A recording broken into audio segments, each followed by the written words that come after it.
We have an amazing group here. This panel is called Sustainability Redux Radical Changemakers. We have some very brave radical thinkers here on the table. We decided we needed to be like the grand finale. You know, when you go to the fireworks, we know there's not going to be fireworks this year here in Aspen, but where the music really resounds and you think it's almost over and then it's not. Another big splash comes out into the sky. So we will try to make this session as entertaining for you and as important as we possibly can.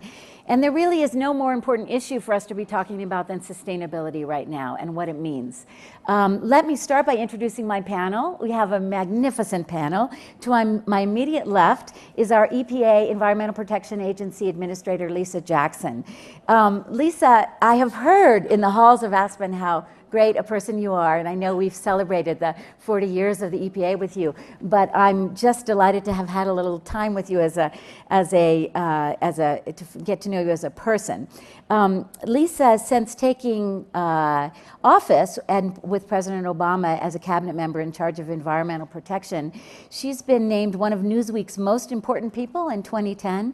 She's been featured on Time Magazine's 2010 and 2011 lists of the 100 most influential people in the world. She's been listed in Essence Magazine's 40 Women Who Have Influenced the World and profiled in O Magazine for her work to protect our nation's air, water, and land from pollution that threatens human health. Jackson leads EPA's efforts to protect the health and environment for all Americans.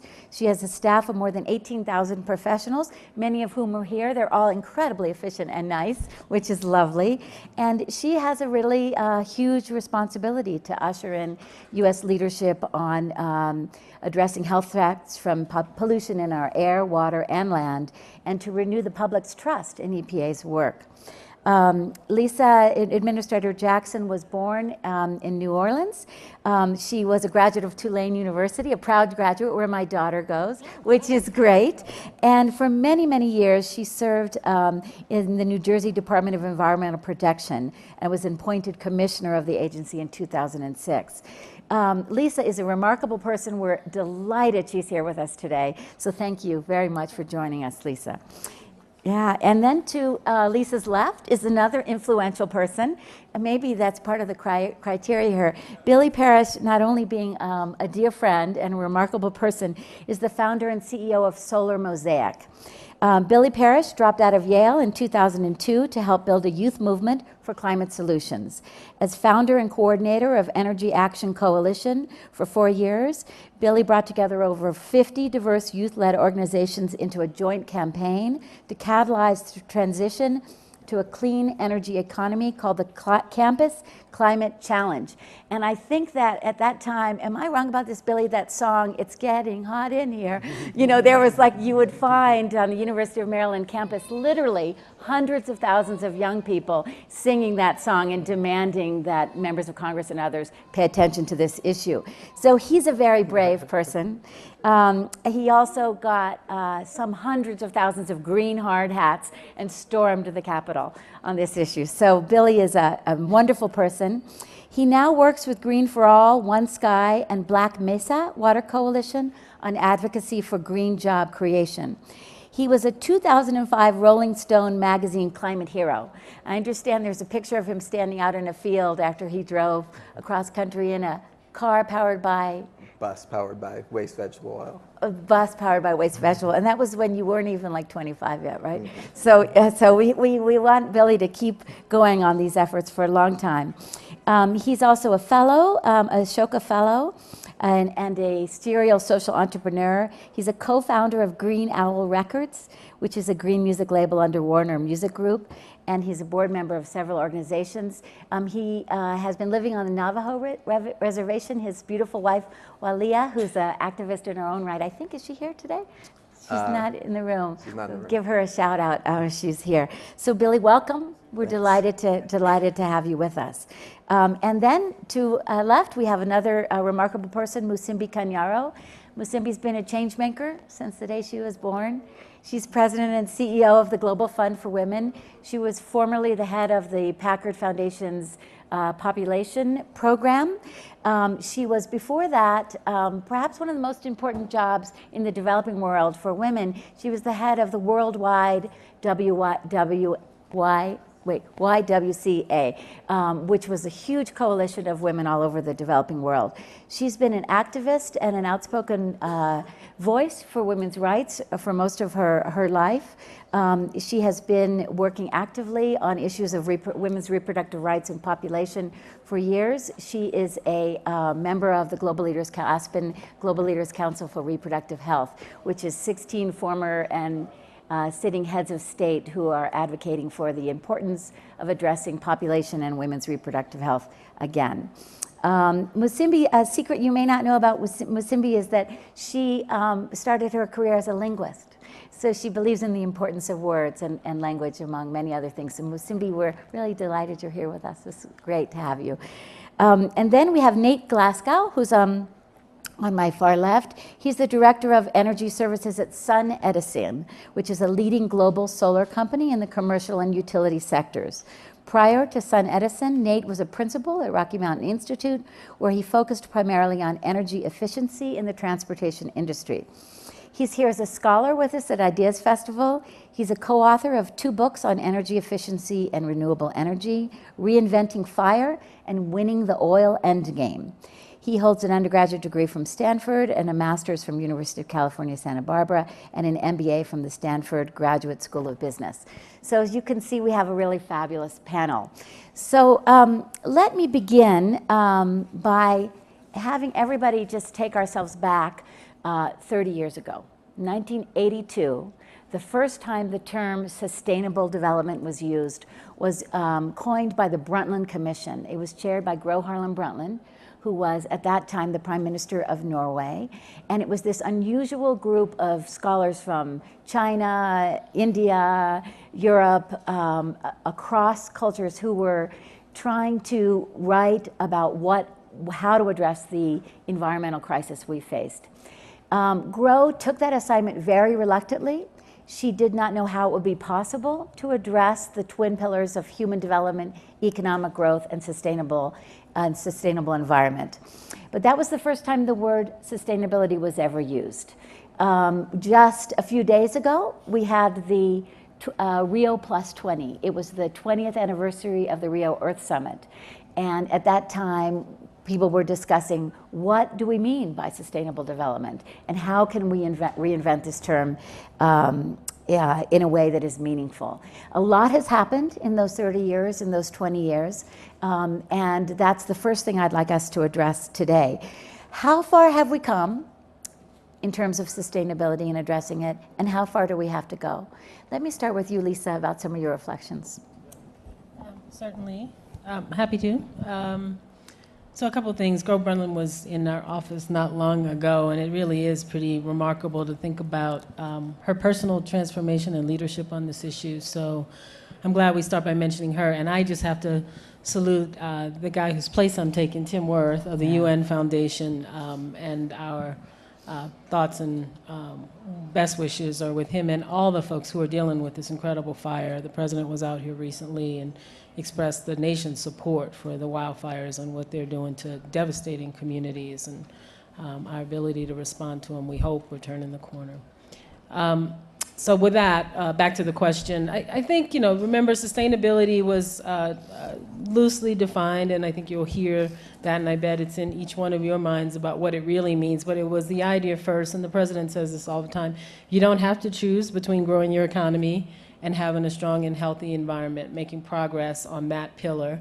And then in many ways, and I think Rio was an important part of this, and the other panelists can speak to this more eloquently, it's that third leg of the stool, which is social justice, inclusion, the idea that it's great to say, I've got a better idea, but if it doesn't lift people out of poverty, which is the mark by which so many developing nations are looking at their efforts, lifting millions of people out of poverty in the past decade and going forward, then you really you don't have a persuasive argument. So it has to have that development and justice piece to it. Mm-hmm. And I think we are making progress. And I'm going to simply say this. I think there is some tendency even today, especially by people who want to disparage the sustainability ideal or ideals, to think of it as the very lowest tech option. Mm-hmm. And in fact, as you're about to hear, it's extraordinarily high tech.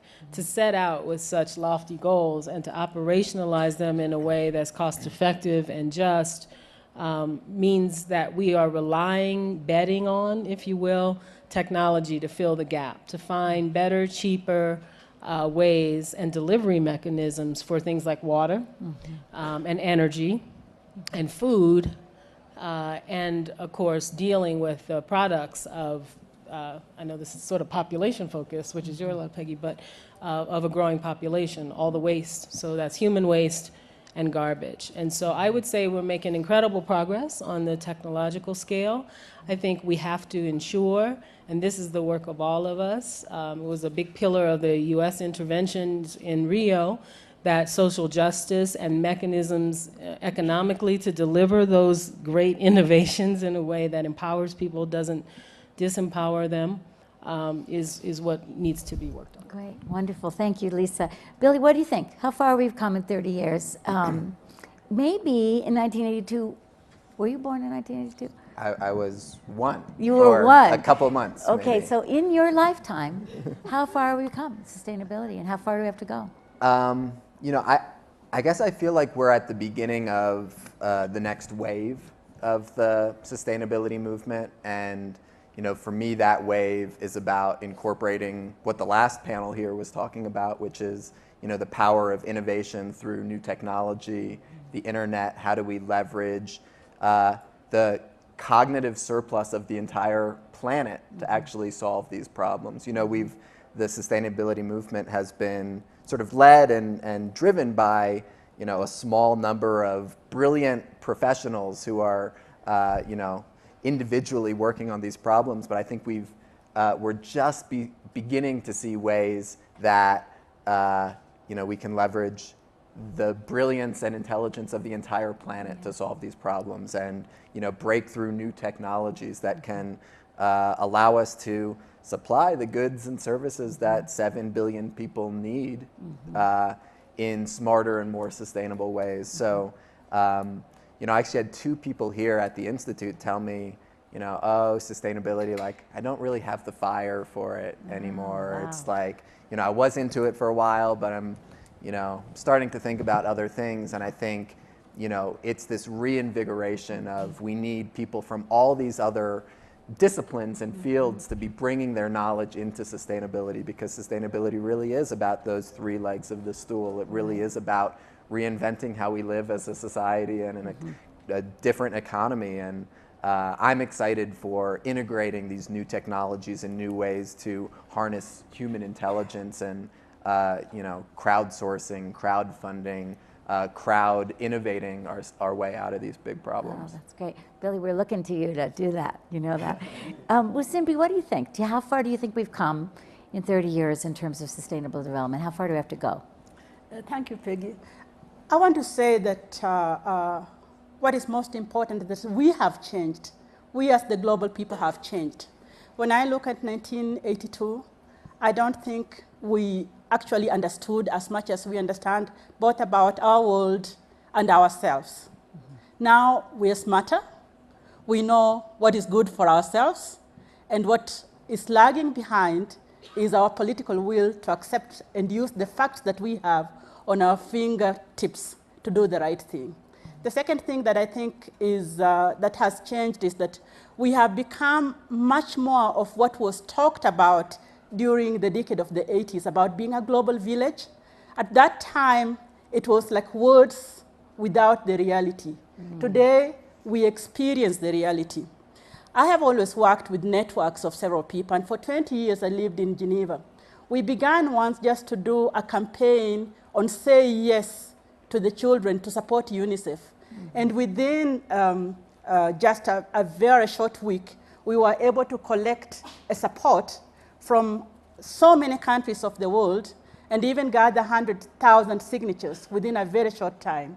That showed what we are, and we know now. For example, you can remember the recent video on child soldier abuse in Uganda, going viral and bringing us together, and example after example. So we have changed. We are smarter, and now the challenge is how we use our knowledge today to sustain our world. Good, thank you. Great, Musimbi, thank you. Nate, what do you think? So I also don't have the historical perspective like Billy. I'm in this similar boat. But I really approach this from a sustainable energy perspective. And I think that the three real pillars within sustainable energy is accessible energy to everyone, using energy efficiently, and then providing that energy in as clean of a nature as possible. And I frankly think we have a long ways to go in each of those areas. The stat that I'm sure everybody is familiar with is that 1 in 5 people still don't have access to electricity to be able to provide the needs of their daily lives.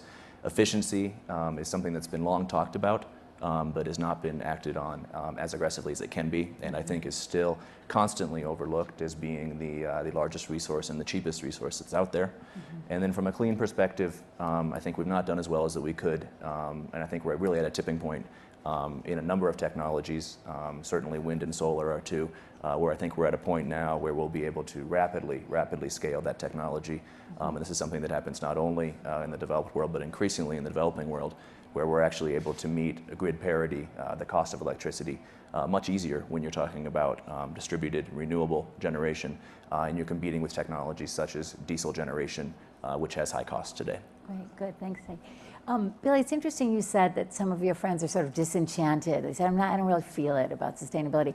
And interestingly, the Atlantic magazine, who's our partner on Ideas Festival, said, we've banned the word sustainability from Atlantic magazine. You don't put it in the title of this session, but then we said, okay, radical changemakers. So some feel that there's a loss of hope around it, and it doesn't have meaning to people. And then you referred a little bit to the environmental movement isolating itself from other movements like human development and economic growth. What are your thoughts, Billy? Why are you disenchanted with the environmental movement? Has it isolated itself? What are the keys to its meaningfulness in moving forward? You know, so I've worked with sort of the next generation of this movement for the last 10 years or so, and very few of the young people that I've worked with call themselves environmentalists. It's almost like they've incorporated those values, like that's just being a person now, is having those values that you used to have to differentiate those values because they were different. And I think so many young people now just take those values for granted. So, you know, what they're excited about is kind of innovation in the space. And, you know, the biggest issue for that, you know, my generation is looking at now is making a career. So, you know, so many young people now are saying, you know, I want to live these values, but, you know, I need to build a career as well. So people are looking at that intersection of economic development and environmental protection, and there's this new wave of kind of green jobs and green economic development that is what virtually all of the young people I've worked with are excited about, and they're very solutions oriented. They're, you know, the number of young people that I've worked with that are starting local solar companies or local energy efficiency companies and really want to be part of building the alternative future is really inspiring to me, and one of the things that gives me the most hope about where we're going. Right. So you mentioned the green economy, and in the original agenda documents for Rio +20, the whole focus was on green growth and green economy. And then a lot of other voices came in and said, you have to talk about justice, you have to talk about economic development, you have to talk about women, you have to talk about women's health.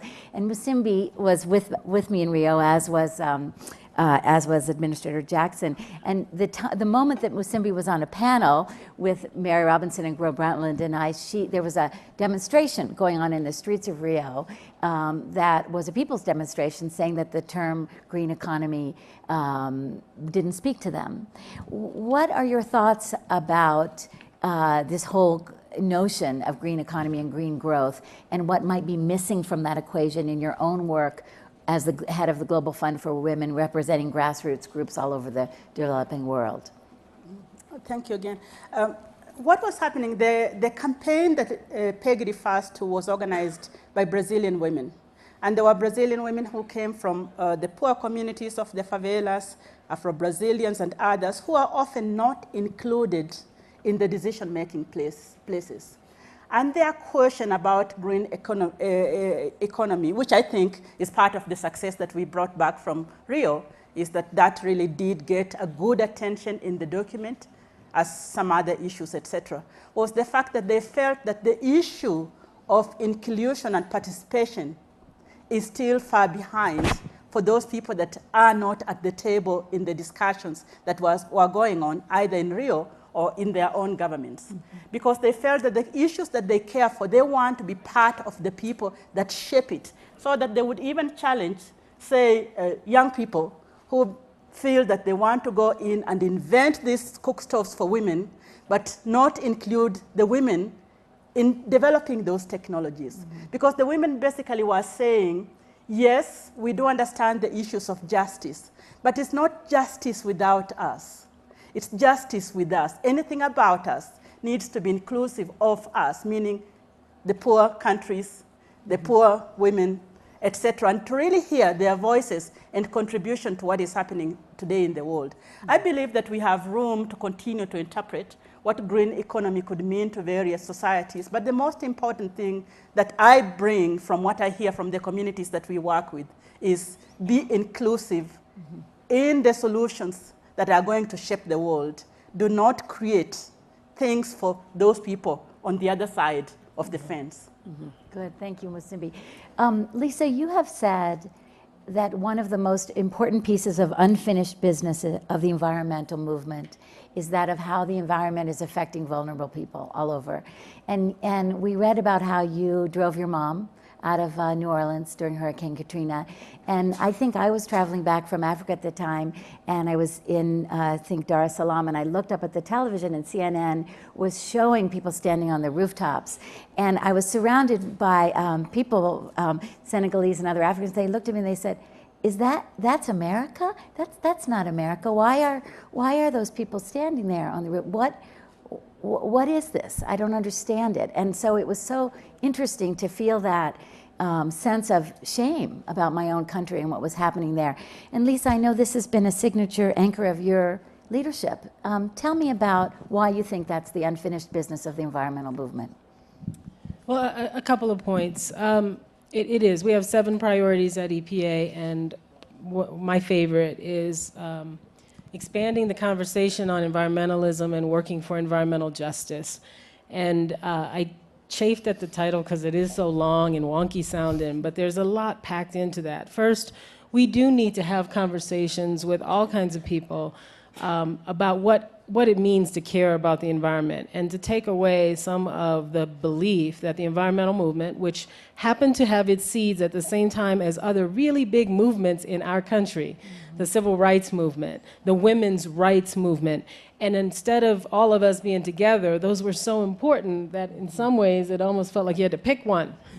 And we need to get past that point, right? As our country's demographics change, women who've always cared deeply about public health issues, about clean air, clean water, because of children's health issues and maternal health issues, we need to expand that conversation so the environment isn't a narrow field, it's very broad.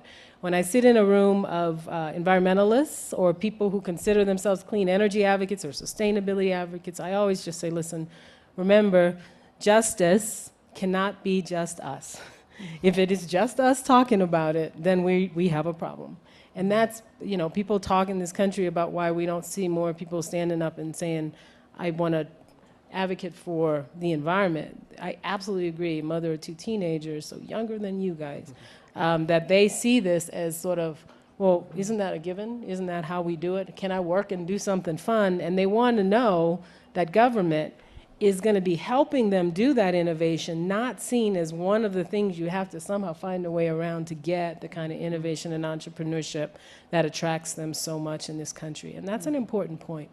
You asked about Katrina and environmental justice. So the second part of that is working for environmental justice. There are still too many communities in our country, in the United States today, that suffer poor air quality, disproportionately poor air quality. And it is costing us incredible amounts of money in terms of healthcare costs, but it's also costing us productivity, and it's costing us lives. People, the quality of our air is directly related to the quality of our life and our ability to live a healthy and prosperous life. It's not the only issue, but it is not, as some are trying to convince, inconsequential in terms of health. Soot pollution, fine particles, are a direct cause of premature death. They don't make you sick. They take it out quicker than that. And we need and understand that science and need to act on it. There are still 10% of Americans who don't have access to drinking water that meets all federal standards. 10% in our country, along our border with Mexico, on our Indian lands, in parts of our country that are rural and have to make the difficult choice between investing in a water system or investing in other parts of their community. It's just, you know, it's rural America. Those are difficult choices, and our government should be supporting those communities. And last but not least, as our country changes, I believe that inaccurately, there are those who think we can pose that false choice to a community. You want jobs, or you want, you want to side with those folks who think, you need to clean up the air and clean up the water. And there is, and this is the lesson of Katrina, there is no community out there who would ever make that. There's no mother out there who would ever say, I'll take the dirty air, give me a job. They say, I want them both, and they should demand them both. We would all demand them both. We wouldn't choose to live somewhere where we knew we were putting future generations or our children or our own health in jeopardy. That's environmental justice. And my mother, 82 years old, who I did drive out, never understood environmental issues much, could not understand to the time of Katrina why I wasn't a medical doctor. But after the hurricane, when she came to understand the interrelationship between wetlands loss and storm damage and climate changing, and not to say that Katrina was caused by climate change, but intense storms and what they mean, and that the people who pay the largest price tend to be the poor communities who got handed the swampland and the bottomlands and the land on the other side of the track because it was cheaper and less desirable to live, pay the price, and had not a seat at the table or a voice or even an awareness that their wetlands were being taken from them. That's the discussion we have to be willing to have. Absolutely. Nate, you've talked about this. You're from Portland. You said it's the land of the great debate of the owls versus the people. What are your thoughts about, is it an inexorable conflict between human development and the environment? So that was my personal experience growing up in Oregon, was this constant debate between loggers or spotted owls. And it was presented to me as an either-or situation. And I learned quickly that if that was the approach, nobody was going to win. There wouldn't be jobs for the loggers, the spotted owl would go extinct, and everybody else would be sitting there in the middle looking at with their hands up in the air. Yeah. So I made it my focus to really look at ways to use business to help solve environmental problems, and that's what I've really been working on both at Brundtland Institute and now what I'm doing at SunEdison. I think there is a role of business. I think it's important to note it's not the whole solution, though. Just taking the solar industry, for example, we wouldn't be where we're at today in the solar industry if it wasn't for public policy, if it wasn't for incentives like feed-in tariffs in Europe or all of the policies in the United States, renewable portfolio standards that are helping us to get there. So I think it's really this working together opportunity, but I don't see a fundamental conflict between the two. I think we need to do it responsibly and intelligently. Well, that's great. Yeah, please. I think there's also a particular opportunity with native lands that has been underlooked, which is, many of the coal mines and coal-fired power plants and uranium mines and gas and oil drilling operations have been targeted at native communities disproportionately, and those communities haven't been funded to fight back and protect their communities in a way that could make a huge impact. And a recent report came out that showed that indigenous communities represent only 5% of the land mass of the U.S., but represent 10% of the renewable energy resources in this country. We put them on the windiest and sunniest land that, the U.S. didn't want, and now they have enormous renewable energy resources, and there's this opportunity to fund a transition from fossil fuel energy to renewable energy on indigenous land that could be a really critical part of the sustainability transition more broadly in this country. Billy, in your book you talk about living on Navajo and the fact that there was no electricity on the reservation, yet there was the largest, am I right, one of the largest plants right there. Tell us about that. 4 of the largest coal-fired power plants in the West are either on Navajo or get their coal from Navajo. And this is in a community where there's almost 60% unemployment. Almost 60% of people don't have running water or electricity still. And they've got power lines coming over. Their coal is being used to, light up the lights in Las Vegas and pump water from their land to Phoenix.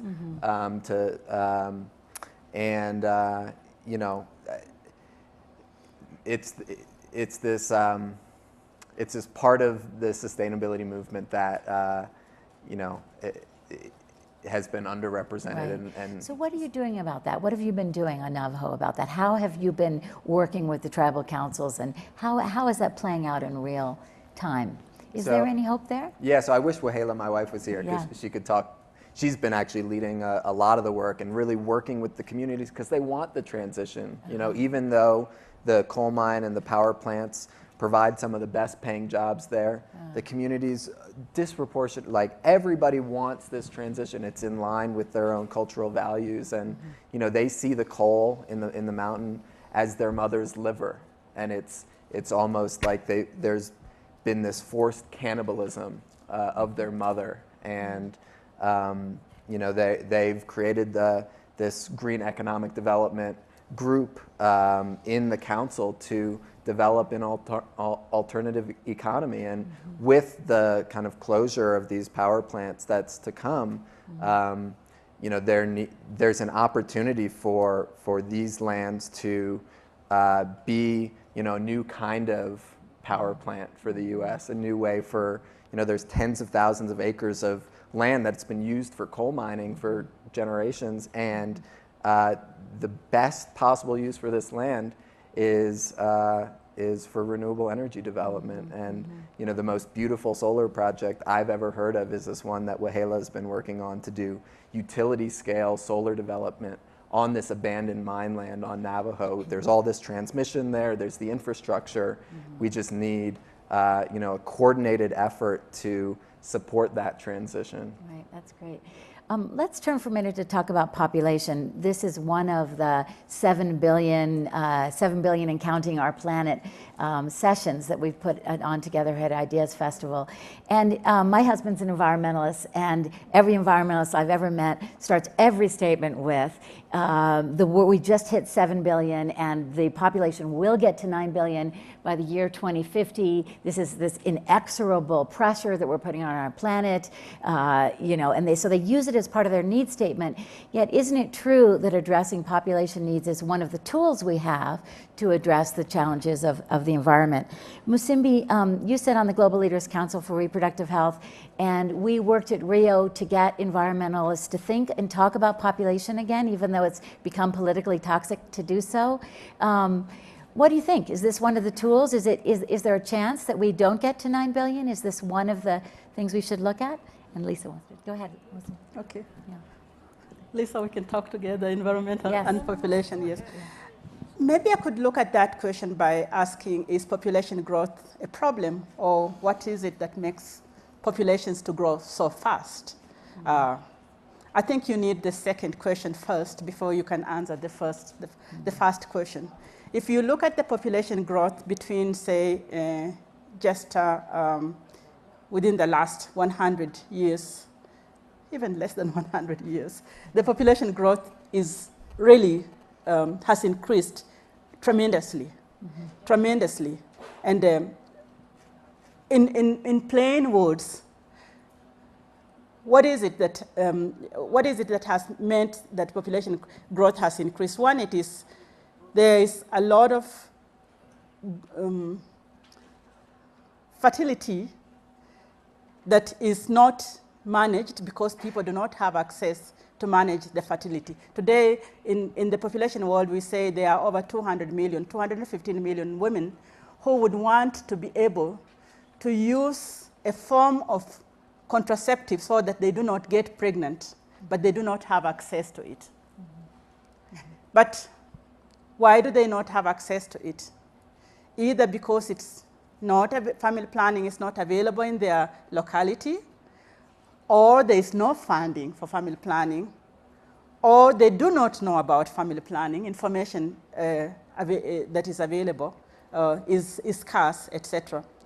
There are other reasons that because we are healthier and we live longer, And there is a large, at this moment, we have the largest young people in the world. We have over nearly 2 billion young people that are there in the world. So we have a momentum for as long as these young people continue to reach the reproductive health, the reproductive age and have children, we will continue to grow. We're not going to be able to stop the population growth. We will continue to grow. And when we grow tremendously all at the same time with the young people, if I listen to what you said, the young people are going to say, we need jobs. We need good health. We need our children to go to schools. So the population then becomes a problem because there aren't means to sustain the wants of the population, and the consumption goes higher. And the more the consumption goes higher, then we come to that connection of the environment and population. So what could we do about it? In the area where I work, I believe one way to be able to actually answer to many of the questions that we have about population growth is simply to do a very cheap and easy thing to do. Empower women, and then give family planning available in all parts of the world. It's cheap, it's possible to do, and it's safe.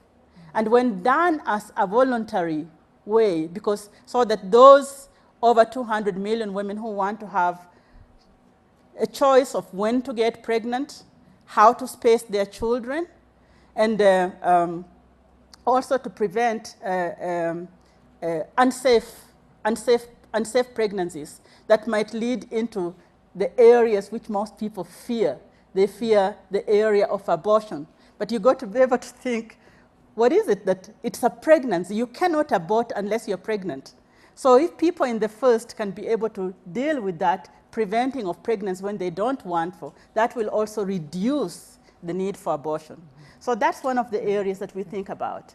I brought that word in because I know that it's usually the word that makes environmentalists and reproductive health people not talk together, not because they don't know the facts, but because they fear that this word will bring division in the area of the environment. And the last one I want to speak about when you talk about population is the fear of coercion that happened, say, with the one-child policy in China or in India during the time of Indira Gandhi, who feared that the population was growing too fast and therefore brought a policy that was much more coercive, forcing people to go into the family planning. Coercion can be a problem, and we do not need to use coercion at all in policies that promote good health and the empowerment of women, education of girls, keeping children alive. All of those things are the things that create voluntarism in family planning. Yeah, thank you, Musimbi. You know, when I was growing up, there was a lot of talk about the population explosion, and I remember there was like a picture of the globe that had people falling off of it. It was a poster everybody had up in their college dorm rooms. And I think it's quite fascinating that the environmental community isn't talking about population more, because it is one of the factors. And isn't it true that sustainability happens at every family, at the household level, and the choices that people make about the water they drink, about the car they drive, about the number of children they have? Why do you think it is, Billy and Nate and Lisa, that it's been so toxic to talk about population? And is there a way to humanize the conversation again, or is it too much of a third rail? Anybody want to jump in on that one? It's a third rail, they don't want to jump in. Let me just add, I mean, I remember all those discussions. And I always talk to people about why I'm an environmentalist. I'm not the environmentalist who came from what we call the green side, the conservation side. It's extraordinarily important. You can't sit in this place and not understand the importance of conservation for future generations. The, you know, Theodore Roosevelt model of protecting our beautiful places. But I grew up in New Orleans. I wasn't born there, I was born in Philly, but I was adopted and I grew up in New Orleans. And, you know, there, it is not hard to find at the mouth of the Mississippi. It drains a third of our country, whether you're talking about the quality of water, whether you're talking about air quality, whether you're talking about toxic waste sites. It's not difficult to find the other side, what I call the brown side of the environmental equation. The things that drew me as an engineer were about fixing problems and preventing them, not necessarily I'm in love with this place and I want to preserve it. So And that's a long-winded explanation for one thing. I think it's really important for us in the environmental movement to consider, which is I can line up with empowering women. In fact, I say if you, if you find women and lift them up, 9 times out of 10, the world is better for that simple action. There's maybe a 10th of us who, don't always do a great job of paying it forward, but just lifting up women, you lift up the world, because women think as the bearer of children about worlds differently.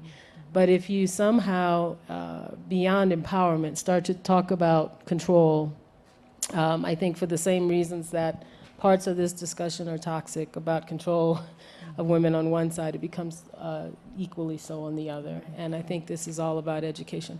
When people have means, the first thing they start to worry about is clean water to drink and clean air. And they think about children and wanting to make sure that the quality of their children's lives are fine. And if they have the tools, women will make decisions that are best for them and their family. Right, no, that's great. Any thoughts on the environmental movement and population from Nate or Billy? Any thoughts on this? Yeah. I don't have any direct thoughts, just that it's something that's not talked about in my everyday career life. And I don't know if it's the people that are in the industry that I'm in, or if it's the type of conversations that I end up having. At least the solar area that I work in is very male dominated, so I think that's probably maybe some of the conversation don't happen. And I think part of it too is that it has been separated out. We have said that, if you have renewable energy and you have energy efficiency, it's not as big of an issue. Whereas of course it underlies the fundamental movement. Right, no, exactly right. Peggy, I think, yeah, please. I had had an earlier conversation with him because I really see possibilities in solar systems in developing countries like where I come from in Africa. And part of my issue with and it can address the issues of many populations that don't have access to clean energy, but it's really expensive and it's still very inaccessible to most of the places that need it and have the possibility of using it. And I wanted the two of them to kind of like address that too, because it's a very important issue. Let's move into talking about that, the role of business and new businesses. And you all are radical change makers, and that's the title of this panel. What are the radical ideas? Billy, I know you've turned away from, you didn't even go to Rio, you're really focused on business. And Nate, your whole life has been devoted to this question of energy efficiency. Billy, can you speak to this question of what are the radical ideas that you're really passionately pushing for right now? Yeah, so I've been really inspired by the potential for the internet and engaging millions of people in solving these problems. And my new company, Solar Mosaic, is an online platform that allows people to nominate places that they want to take solar. So they could say, I want to take the Aspen Institute solar, and we can help provide a remote solar design for a solar installation on that roof, and they can move it through the process. So there's this whole, we can map the whole world and figure out where solar works, and people can be part of that and moving all of those projects forward. It doesn't need to be a small number of professional solar developers. All of us can be involved in figuring out what places work, getting the energy bill information, all of that. So really, identifying every place where solar works, we can engage people in that process and move those projects forward. And then on the other side, financing is the biggest obstacle to scaling renewable energy. So there are only a small number of mainly banks that provide the financing for renewable energy, and we said, why can't people be a part of it? You look to Germany, where half of the renewable energy is owned by people, by farmers, and they have a stake in the clean energy economy in a way we don't have here. There's such a small percentage of Americans that actually are tangibly invested in the clean energy future. Right. So for us, we've created a way for people to own fractional shares of a solar project. You could invest $25 or $100 or $1 million in solar projects, and we're working to create millions of new financing sources to really accelerate this transition and to make it possible for many more people to actually be involved profitably in this transition. And we think from a movement building perspective, if we can have millions of people as stakeholders in this transition, we'll just you know. So what's that called? Do you have a platform for that? Is there a way that people in this room could engage with that idea? Yeah, we're at solarmosaic.com and inviting people to sign up. We're an early stage startup based in Oakland, and so far we've financed 5 solar projects, $350,000 raised from hundreds of individual investors. So we're just getting started. Yeah, it's interesting you're kind of referring to the democratization of the environmental movement, which is a very cool breakthrough idea. I want to turn to the rest of you. What are the most radical breakthrough ideas right now? Lisa, what are you seeing? What's really got juice for you right now? And Musimbi and Nate be thinking about that as well. Well, it's not as radical or as cool as my friend over here. So I'll try not even to be as cool as the 30-something here. Maybe I'll take the juice word, because when we were in Rio, what the U.S. government did that I was really proud to be a part of is had a series of initiatives going on. And somebody said, and I totally agree, it might have been Secretary of State Clinton, that the side events were not side events at all. They were where the action and the energy was. I'm sure if you had come, that's where you would have been hanging out, like so many of us. One of them was called the JUICE, the Joint Initiative on Urban Sustainability, JIUS. It was kind of a cute play on the language, the Portuguese language. And it was a joint initiative between the US and Brazil to look specifically at urban issues. And I did a panel yesterday, I guess, on cities and why cities and what are cities about. But the C40 initiative picked up on the JUICE initiative and did a special launch with Mayor Bloomberg was there, President Clinton was there. I'm going to leave people out and they're going to get angry with me, but a couple of other mayors from around the world, so it's run out of my head. But anyway, so to me, the breakthrough ideas, and I get asked all the time, sort of how are we making progress on climate or clean air or cleaner vehicles or dealing with some of these technological innovations or clean energy. It's happening. It is absolutely happening, and cities are one of the primary places that it's happening. They are the engine of delivery. I know we have Detroit here.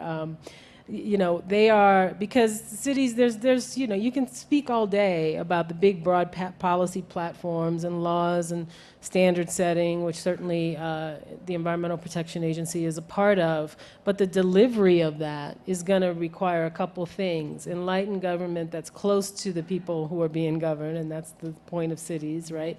And financial mechanisms that include the business sector in a way that some of our most entrepreneurial minds and some of our most diverse opportunities can come together and find funding. So that joint initiative on urban sustainability resulted in policies and financial frameworks to deal with things like delivering clean water or cleaning up Guanabara Bay in Rio. But the idea was to use what's happening in a cool city like Philadelphia. There are many. Not to take anything away from Portland, another cool city, but Philadelphia was the partner we used with Rio, and then figure out with the C40 initiative how to make all that available to cities so they don't have to redo all the thought processes and all the financial discussions from scratch every time. No, that's great. Yeah. Nate, what do you think? And also, this is quite interesting because I think many people have sort of lost faith in the Kyoto and the big global conferences, and you've explicitly said, it's about what happened on the side. And actually, for me, just going to Rio and being there in the airport, I already had 3 discussions that were worth going. But Nate, where's the breakthroughs? You also have focused on the private sector and the role to get us to scale. And just last night, I saw the film Chasing Ice, and it's hard not to feel really, really despairing about not making enough progress quickly enough. So where's the radical breakthrough from your perspective? So I'm excited about 2 areas in particular. The first one is just what's happened in the solar industry recently. We're under $1 a watt for modules right now, which is about a 75% decline from what it was less than 5 years ago. So we've got an incredible opportunity, mainly because of overcapacity in supply, to be able to deploy a large amount of very cost-effective solar modules all over the world right now. To give you an example of a project SunEdison's been working on is a water canal project in India, where the photovoltaics are being installed over the canal, about 3/4 of a kilometer. Has a number of benefits to it. One is it provides clean energy to the villages along the canal. Two, you don't have to site it, you don't have to find land because the land has already been sited. Three, it prevents evaporation, some of the evaporation of the water, and prevents algal growth as well. And fourth, they're now looking at ways to integrate small microturbines as well to generate electricity that way as well. This is an example, I think, of a type of innovative project that could be expanded even more as things go forward. The second area I'm interested in is really the integration of different fuel sources with energy efficiency. You know, there was a debate 2 nights ago about the natural gas boom and what that might bring. And I think one addition to that conversation that's really neat is the ability of natural gas and renewables to work together along with energy efficiency. You know, renewables, sun and wind have problems of reliability, of intermittency and variability. And there's ways for various renewable sources together to help each other, as well as for natural gas to helpfully provide power as well. But that's really all enabled through data and through technology and the ability to move our electricity grid and the way we handle electricity to a whole new world. No, that's absolutely wonderful. That's great. And thank you, Lisa, for mentioning Tim Wirth UN Foundation's work on energy for all. It's been really, really important. So we want to turn to questions to leave some time for you all to be engaged with this magnificent group of speakers here. Musimbi, let me just ask you, what's in your mind as sort of radical breakthrough ideas with regard to creating a sustainable future in the world? Yeah. I recently moved to work with the Global Fund for Women, because I think that there is really a radical idea there. The radical idea is, it comes from, what does it take when you trust women to provide a leadership on any of the current issues that we are talking about? So at the Global Fund, we are connected to about a little bit over 5,000 networks in 174 countries. And we raise funds and give to women in 3 different categories. One, innovation, like startups. When a woman is starting up something that is innovative. And the second level is sustaining, where we build the capacity so that they can be able to scale up good ideas that they are doing. It could be an idea on environment, or it could be an idea on the solar, or cook stoves, or keeping children safe, etc. And the third part is the learning. The big idea is that, how do you prepare civil society that also includes the leadership of women, who will be able to think big and be ahead of their time and make change in their own communities? And so as I listened to my colleagues here, I thought to myself, I'm going to connect you to the people who want to expand on the solar systems. And I'm hoping that the other ideas that we get, we can be able to put them to these networks, because these networks grow these ideas in their own community. We've been able to work with mainly individuals like you and me, to be able to give nearly $100 million, actually $100 million as of Friday last year, through the Global Fund for Women, to women's groups in really small groups, as well as mid-sized groups all over the world. And I think that's radical to see the changes that they are making. That's great. Oh, sorry, that's great. Let's open it up to the audience. Thank you for being with us. There's a question over here, and we have some mics. So let's take 3 questions and then keep going. I see these guys over here. Please. Hello, good morning, everybody. I'm Karin Holberg, a scientist from Argentina. It was really very interesting. I just want to make a short connection with the previous panel on information and on the revolution of mobile telephones. Since there must be a strong correlation between the people who use smartphones, which we just heard was a very small percentage, 20% of the total amount of mobile phones, with consumerism. Probably those people are the people who consume more energy. And so it would be interesting to install an application or something to indicate, in a similar way as they mentioned, the tracing of our own stress or health issues, and indicate an application in the cell phones that shows how much energy we're using, or how much I don't know, one has to think about technically what indicators to use. But for example, how much carbon we are emitting when we're using the car, or etc. So I mean, just a small idea of how to use information technology with the So your question protection is, of the... how can we use information? How can we use that? Good. Yes. Great, wonderful, thank you.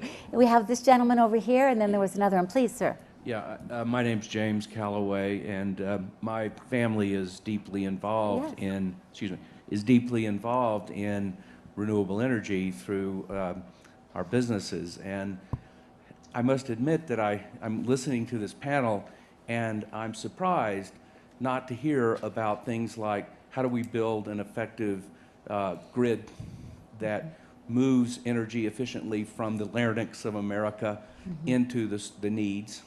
That's number one. Number two is an example. We're building a 400 megawatt plant, which is a big wind farm at a place called Akatia, which you may have heard about, to power a huge number of homes in San Diego. And we spent $35 million fighting environmentalists and fighting poorly informed Indians, in my opinion, on regulatory burdens that were just incredible. We spent a fortune trying to deal with a very inconsistent set of policies, local, state, federal policies, that many times seem crazy. Literally, we had the stack of documents from the SMART. You had to hire $700 an hour lawyers and spend years fighting. And in the end, there were really no major problems with building this thing. So that's the second thing. Great. And so I'm... You want to hear about, yeah, good. What's the practical side of this Great, thing? wonderful, good. That's a great question. There is one more that I saw. Oh, this one person right here, and then you can go next, and then let's respond to those. Hi, I'm Please. Allison Caruth. I'm a scholar from the University of California at Los Angeles. And I was really appreciative of the conversation you had about justice. And it's something I think a lot related to food and justice. And I think my question is maybe just a final kind of big picture question, which is, do we need sustainability to be our organizing term anymore? Would environmental justice, in fact, be more powerful as the major framework globally? Right, good, thank you. So information technologies, the second question, specifically we're referring to breakthrough technologies and solutions and the challenges there, especially in the Indian reservation, and then the third one around this one was very good. So Billy, do you want to respond to that one about the Navajo in particular? Yeah, I don't know what tribes were there, but you know, this is actually one of the real motivations for Solar Mosaic was that there's been a sort of model of energy development that's been very top down. You know, big corporations come into communities, say, we're going to put something here, kind of whether you like it or not. We've got a lot of money, we're going to make it happen. And for us, you know, we think economic development should be happening from the bottom up and should include communities in the way that Musimbi was talking about. And for us, you know, I think there would be far fewer problems if you had been able to open up a portion of that project for the community to own, to invest in, to be a part of in that way. And so for us, we're excited to partner with you know, renewable energy development projects to create, you know, a slice of the financing that can involve and be owned by the community. I think you'd see a lot less opposition if the community was included from the beginning of the process and actually had a chance to own the resources. Lisa, you want to respond to it? And then Nate, yeah. Yeah, I'll take a stab at I think part of your question was about the, and then I want to do IT, because that was a cool question. Yeah, there is, and I agree that there is a burden. You're on the cutting edge of putting this system in place. And, you know, welcome to democracy. Every once in a while we all go, would it be that we were some of the other countries in the world where you wave your wand and it happens? But we live in this country where people do need to understand the benefits and the disbenefits, and they need to have a voice. We just spent a whole bunch of time talking about voice. So first, kudos to you and your family for sticking with it, because at that scale, it's extraordinarily important. And yes, environmentalists don't often speak with one voice, and too often the environment, and this happens when I go speak to members of my community, the African American community, the environment is used as a reason to stop something that a community may very much want. And that is a problem for environmentalists. We have to get past that. I think we are, by the way. President has said that the NEPA law, the National Environmental Policy Act, which is supposed to be, when it works right, the best possible way to think of things on a large scale. What are the impacts of what you're trying to do? What will it mean for air? What will it mean for water resources? What will it mean for endangered species? How do we mitigate those things? Not necessarily stop it. It needs to be improved, and I think continuing to work that is extraordinarily important. But we do live in a society, welcome to plurality, where going first had a bit of cost, but I'm grateful that you're sticking with it. On IT, my short answer to those questions is twofold. People always ask me what's the most important environmental law in this country. It's the community right to know. It's the laws that put out for the American people, who are pretty darn particular about what they want and don't want, information on emissions in their neighborhood, air emissions, water emissions, hazardous waste emissions, information about what's in your food, information about what's in your products. As much transparency and information as we can give, the American people have a history of taking information and protecting themselves. They are the Environmental Protection Agency when given information. Now, in a highly technical world where we're not talking about rivers on fire, okay, put out the fire, we can probably all rally around that, but parts per billion or trillion levels, or emerging technologies which have the potential to save lives, and weighing that against any potential long-term toxic issues, or obviously, natural gas development, which I don't want to reopen that question in this, we'll be here all night. So I think the role of governments, and certainly EPA, Environmental Protection Agency, is to help on those highly technical questions with information as well. Last part of your question, or maybe it was the third part of the question, oh, it was UCLA, sorry ma'am. You said maybe we don't need sustainability. In front of the linguists, I'm actually going to admit that I get somewhat frustrated and a little impatient with terms. Maybe it's because I'm African American and we've been through several iterations on that name already. And yet I understand how important it can be, how important it is for us to, for me when I talk to our kids, to talk about where we came from. So I think words are important and communication matters. But I would say that the traction is on, how about health? How about explaining to somebody that which we all know in terms that they recognize, which is that the burning of fossil fuels left without controls and without foresight and innovation and technology to deal with pollution, nitrous oxides and SO2 and soot and methane and carbon pollution is a problem. People get that, and if you can make the connection to their health and their community health and resilience, you don't have to impose your values on them. It's their values we should be reflecting. So I think when we talk about things like short-lived climate forcers, or we talk about issues that are cook stoves, which are directly related to health and physical safety in parts of the world, but we make the connection to health, we're talking to people without having lost anything at all. And we have to be willing, when we put people at the table, to not just talk at them, but to listen to what's important to them. I think I need to give an applause to that. It's really moving. We're so lucky to have you as head of the EPA. Nate and Musimbi, do you want to respond to any of the questions, and others can get there? I think this gentleman over here, I haven't forgotten you. Energy grid in particular, that's your sweet spot. Please, Nate. Exactly right. Yeah, I completely agree. That should be part of the conversation, and will be increasingly more part of the conversation as time goes on. In May of this year, there was a wonderful event in Germany where almost half of the power at a certain part of a weekend day was provided by solar energy, and this is an amazing accomplishment. It also, I think, highlights the challenges that we will increasingly have as time goes on in terms of how do we integrate these intermittent resources going forward. So I think you're exactly right. We need to focus on that, and investment needs to be drawn into that area on both sides. Great, good. Cindy, I just want to say ditto for what others so that we can allow new questions. right, good. Yeah. The gentleman right there, and then I think there was this very patient person right here and this patient person. So please, sir, first, and then we'll take these. Thank you. Greg Hamra, Everblue. I'm deeply involved in sustainability education. And packaging the message is everything, as I'm glad you addressed in this meeting. I have a two-part question. Have you, one of the challenges I have is dealing with sometimes very conservative blue-collar contractors. Green building training is what I'm involved in, among other things.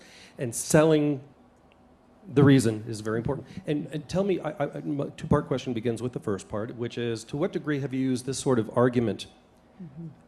And I use this. It's not a, sustainability is not a liberal conspiracy. It's doing what our grandparents tried to teach us.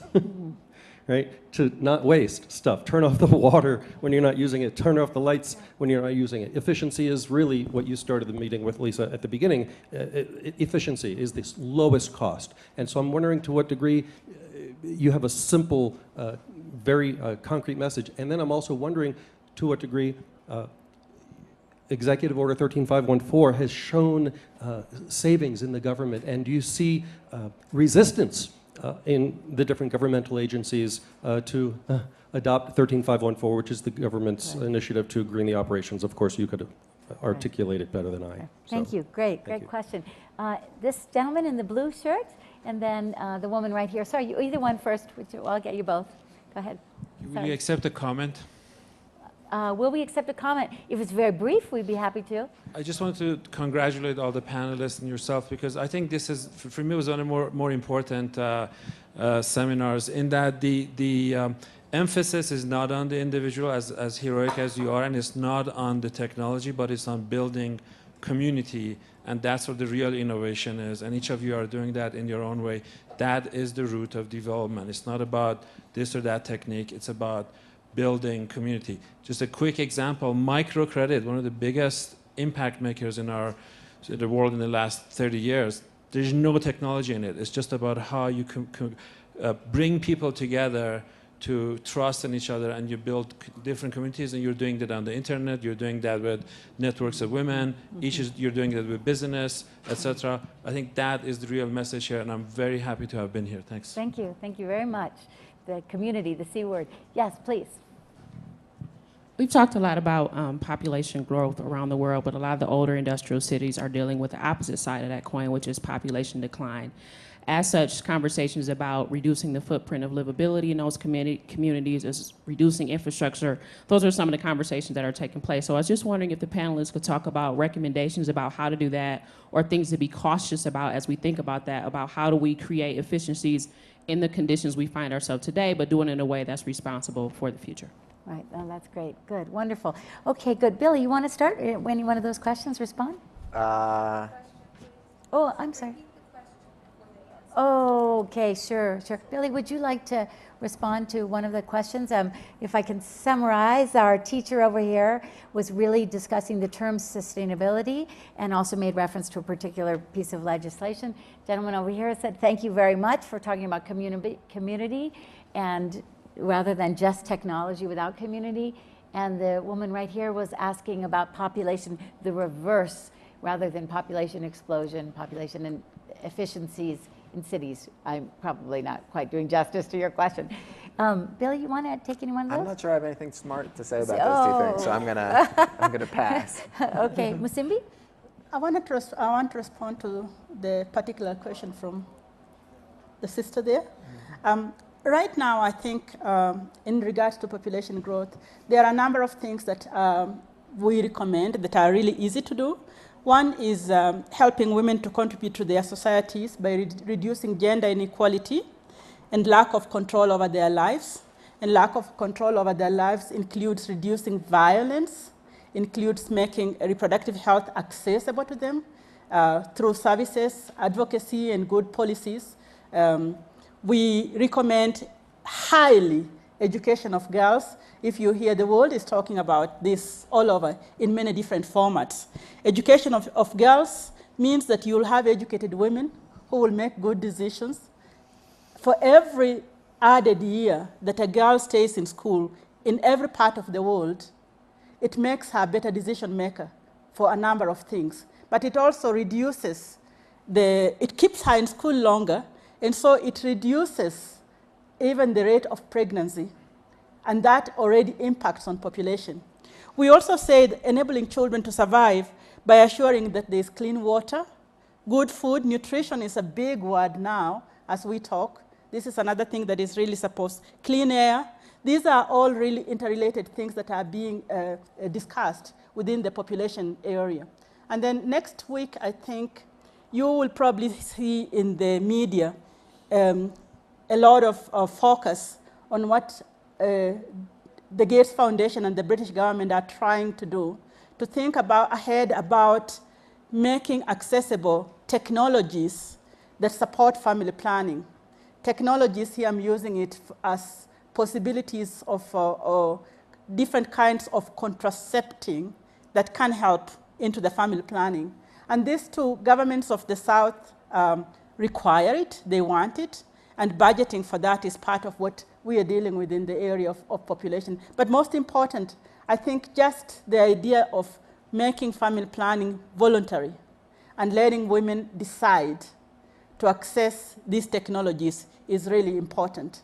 And it will address the unmet need of over 200 million women and girls. Thank you, Musimbi. Lisa, do you want to respond to the question from the gentleman there about the particular piece of legislation or the sustainability? Well, the first part, Greg, was about how do we talk about it. And, I had in one of my staffers, he's actually moved on, but early on in some of my speeches, I used an example. He told me of his grandmother. He grew up in New Jersey. And every winter, as the weather started to get colder, she would, get up on a chair and tape her windows over with big pieces of plastic sheeting. And she didn't call that energy efficiency. And she didn't call that home whatever. She just called it saving money and keeping the cold wind out. And so I think it's very much in the American ethos, in the middle class ethos, in to be mindful of our use of energy and water, because it costs us money even these days. Obviously the same with transportation. We don't need to be told, and the president, I think, did a wonderful job of explaining how gasoline prices are set on a world market, but what they mean in the pocketbook when they spike up, and what they mean positively when they go down like now. And so I do think that part of the problem with loaded terms like sustainability or environmentalism, or you pick it, is first off, it becomes a wonderful and welcome and easy target for those who, I don't necessarily think for entirely good reasons, want to demonize them and demonize people who espouse them and label them, and we're guilty of it because then we start the labeling and then they label us, and the dialogue goes from there and not in a positive direction. But to be willing to have a much longer conversation to explain to people how what you're doing is about making their life better. And we have to involve health in that and not be afraid to talk about it, because that's where those communities, for many communities, where they want to start talking. Whether it's mercury or lead or soot or carbon dioxide, that's where they want to talk. Great, thank you. Actually quickly piggyback on that, which is, Lisa, you were sort of talking about, and I've studied a lot of communications, sort of the polling and research on effective communications on environmental issues, and the mantra that I've sort of taken is health, wealth, and work. And to the extent that you can connect everything we're doing back to health, wealth, and work, those seem to be the most effective messages. That's great. So we do have to bring closer to the session. I did want to say, I did promise you guys a finale. So this is really hard work. I'm looking at each of you, and I know how hard your work is. What keeps you going? I just want quick phrase to leave us with and to leave the room with. What keeps you going, Lisa? You got probably one of the hardest jobs in the country right now. My kids. And I don't, our kids, my husband's here, but I don't want to waste an important moment, and I think this is an important time. Good, great. Billy, what keeps you going? I love the people I work with. Great, beautiful, great. Musimbi. I come from a continent with so much resilience. We never give up. Yeah, beautiful, thank you. Africa keeps me going. Yeah, beautiful. Nate? For me, it's the hope that a different future is possible. There's a number of great studies out there that show what we could do with regards to getting off fossil fuels, and I think now is the time, more than any other time, to take advantage of it and go forward. Good, beautiful. Please join me in giving a round of applause for our great panelists. Thank you so much.